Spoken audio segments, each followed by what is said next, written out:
சென்னை பேரூரில் உள்ள அடுக்குமாடி குடியிருப்பில் வசித்து வந்தவர் சுபாசினி பாலசுப்ரமணியம். வயது 36. இவர் ஒரு நடிகை. இலங்கையில் பிறந்த இவர் சில ஆண்டுகளுக்கு முன் பெங்களூருவை சேர்ந்த தொழிலதிபர் பிபின் என்பவரை காதலித்து மணந்தார். பெங்களூரில் செட்டில் ஆகி டிவி சீரியல்கள் மற்றும் சினிமா படங்களில் சின்ன சின்ன கேரக்டர்களில் நடித்து வந்தார்.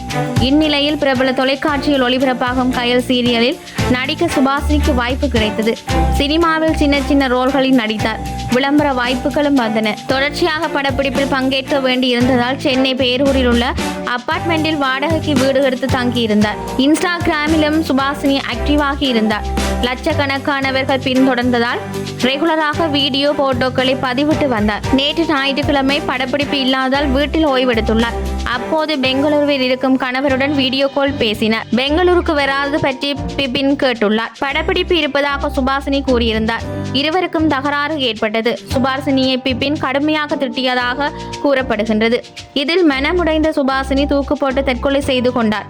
சுபாசினியின் உடலை கைப்பற்றிய பேரூர் போலீசார் பிரேத பரிசோதனைக்கு அனுப்பி வைத்து விசாரணை நடத்தி வருகின்றனர். சுபாசினி தற்கொலையால் அதிர்ச்சி அடைந்த கணவர் பிபின் பெங்களூருவில் இருந்து சென்னை வந்தார். என்ன பிரச்சனையால் வீடியோ காலில் சண்டை போட்டீர்கள் என போலீசார் விசாரணை நடத்தி வருகின்றனர்.